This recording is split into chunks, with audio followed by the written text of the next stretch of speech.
Hello. Today we're going to talk about a very interesting topic, the concept of the Thai Canal. This is a project that has been discussed for a long time and is said to have the potential to transform global shipping routes. The information we'll be discussing today is based on documents from Pibulsongkram Rajabhat University, which provide details about the project itself and the anticipated impacts. In particular, it references the work of Associate Professor Dr. Sathaporn Kyawimoon.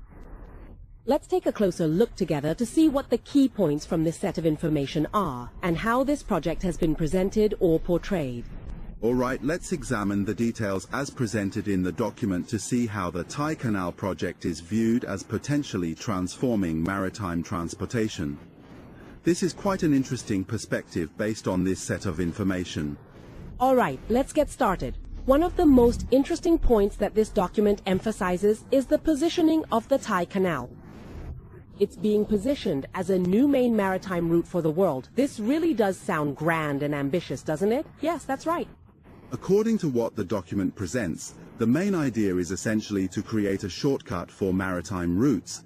Simply put, it means digging a canal to connect the Gulf of Thailand with the Andaman Sea, so that cargo ships, especially large vessels, can pass directly through Thailand.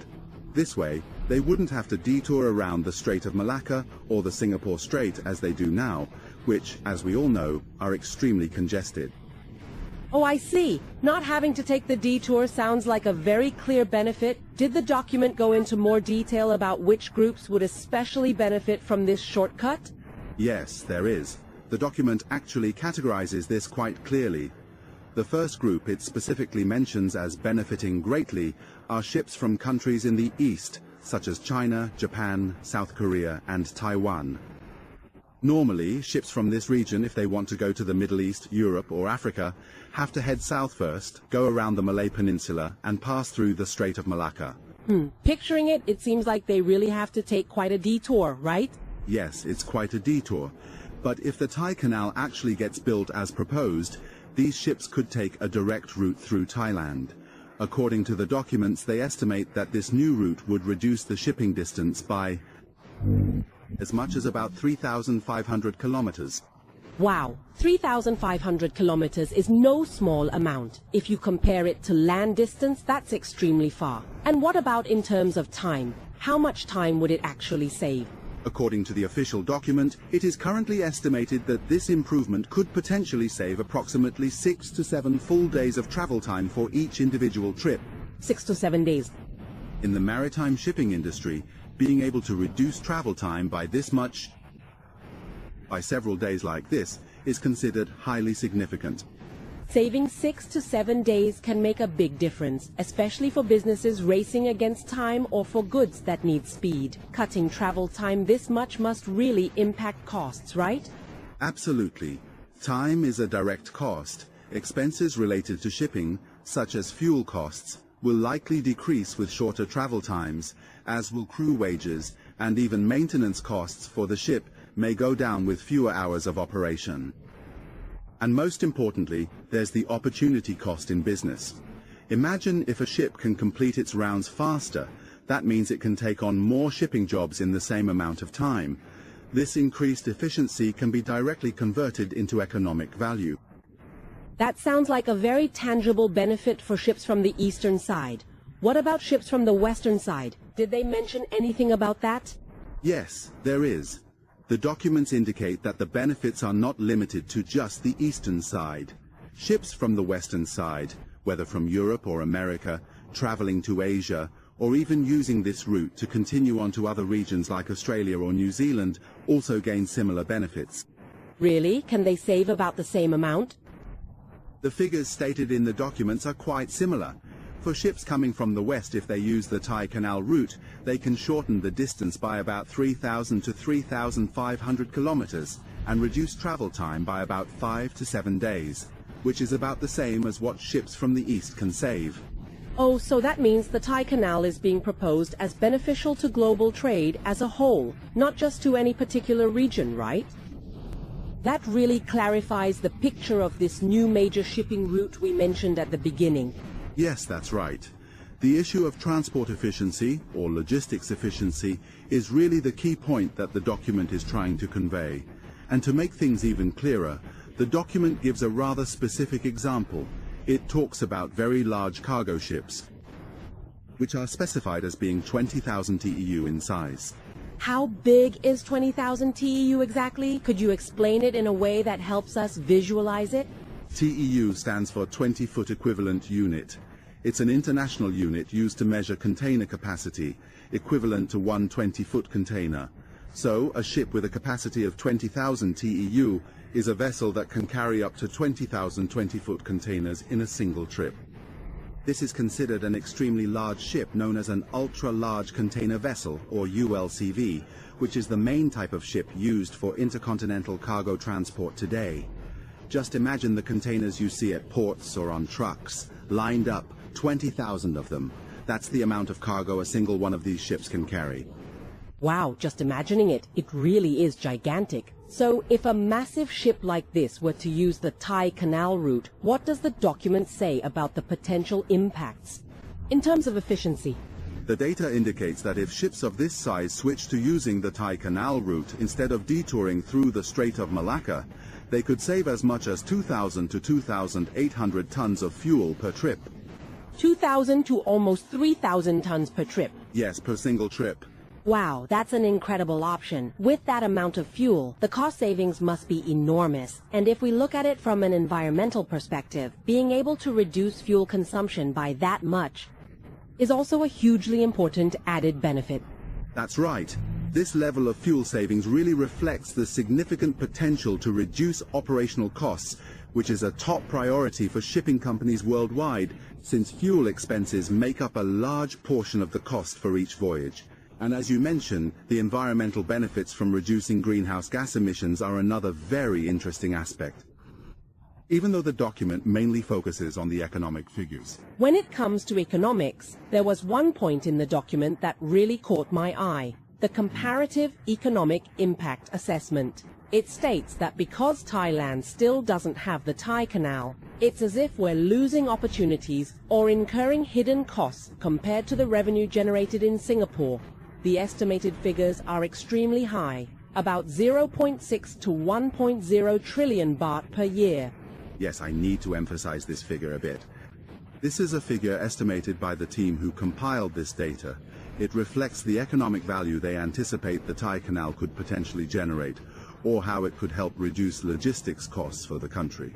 It might also attract maritime economic activities to Thailand if this project actually materializes and succeeds as expected.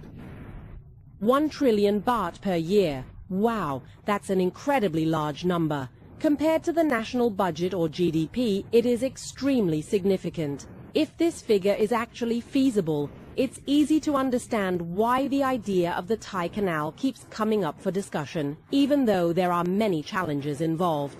And it can also serve as a major driving force. However, evaluating the economic impact of such large-scale projects like this are often complex and involve many perspectives. To determine how accurate these figures are would require much more in-depth study. However, as presented, the data does illustrate the scale or magnitude of the benefits that the project's supporters perceive, just how significant they believe it to be.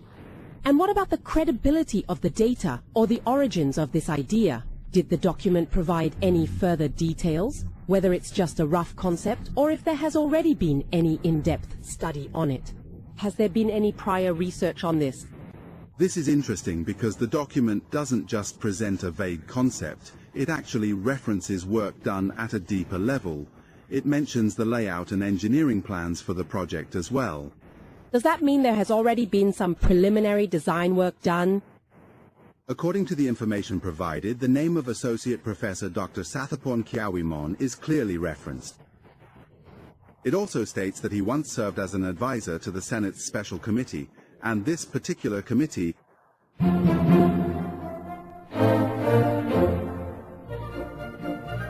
Dear Mr. Chairman, I am Sathapon Kiawimon, advisor to the Special Committee studying the feasibility for Thailand. You have a document on the Thai Canal. Please look at page 2. In summary, for this project, if the total cost is 1 trillion baht, we would actually pay foreign entities only 300 billion baht. If this project takes 5 years to complete, we would only need to spend 60 billion baht per year. Therefore, in terms of potential, if Thailand were to undertake the canal project by itself, it is entirely possible. Currently, there are hundreds of billions of baht sitting in banks that cannot be lent out. Thank you.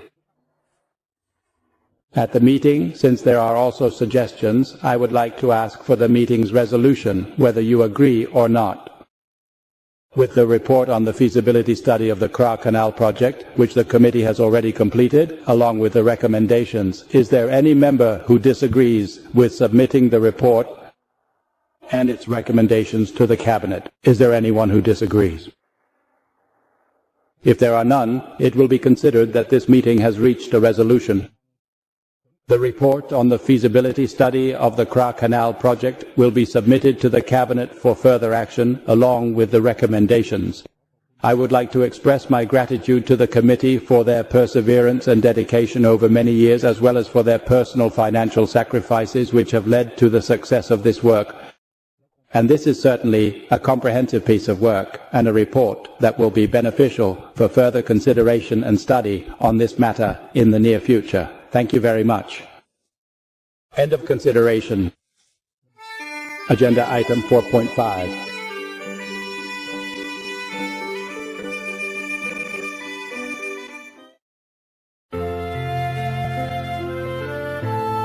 There was a committee specifically tasked with studying the feasibility of the Thai Canal project. This study took place between 2001 and 2006. Oh, so that means there really was a Senate-level working group that seriously studied this issue before.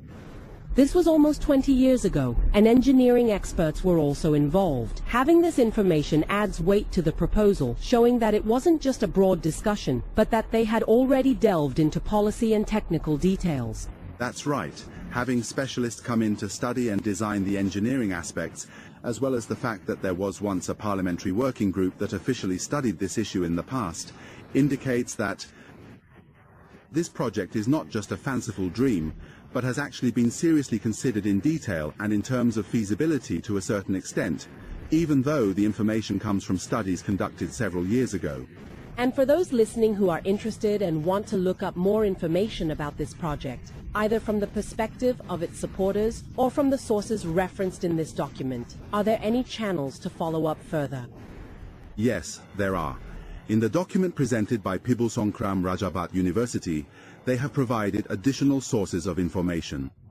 For those who are interested in delving deeper into the Thai Canal project from the perspective of those involved with this set of information, there are links provided to YouTube channels, Facebook pages and websites that are directly related to the project. Could you mention the URLs again for anyone interested in checking them out? Sure. The ones I have are the YouTube channel Thai Canal National Club 9815 and the Facebook page at facebook.com/profile.thp. The ID is 10064009871981. And there's also the website thaicanal.com/index2.php.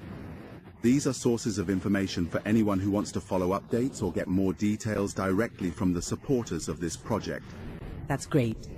It seems like you've provided very comprehensive information for anyone who wants to do further research on their own. So, if we try to summarize the overall picture from all the information we've discussed today, based on this set of documents from Pibul Songkram Rajabat University, what does it tell us?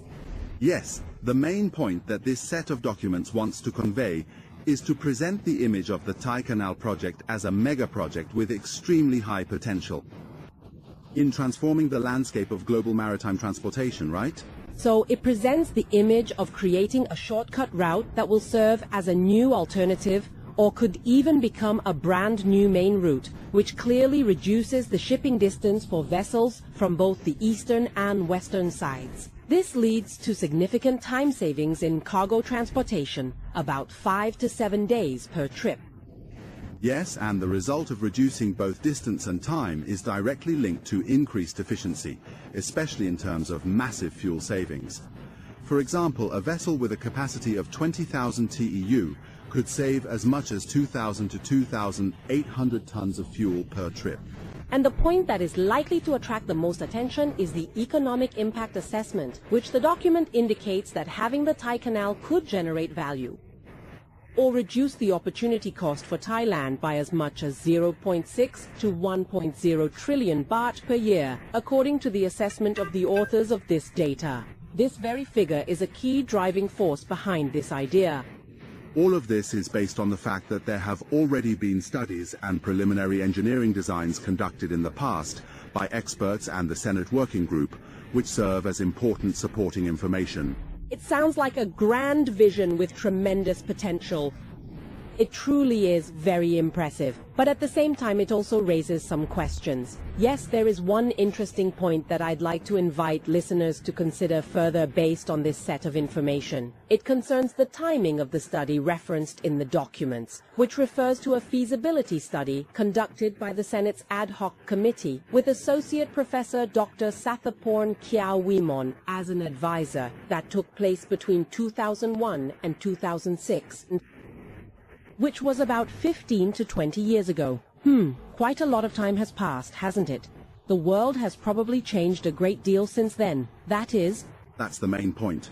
The world today is vastly different from the world nearly 20 years ago, both in terms of the changing global economy, the dynamics of international politics, and the balance of power among major countries, including the rapid advancements in technology, whether it's transportation technology, construction engineering, or even issues related to the environment and sustainable development, which have now become key global agendas. It's really worth considering how all these changing environmental factors will affect the conclusions, models, or even the cost-effectiveness of the Thai Canal project as previously assessed in the past. Yes, that's a crucial question. If this project is to be reconsidered and seriously pushed forward again in the present era, do the original assumptions used in studies nearly 20 years ago still hold true? Or do we need to make adjustments, changes, or perhaps even completely rethink the fundamental concepts to align with the changing global context?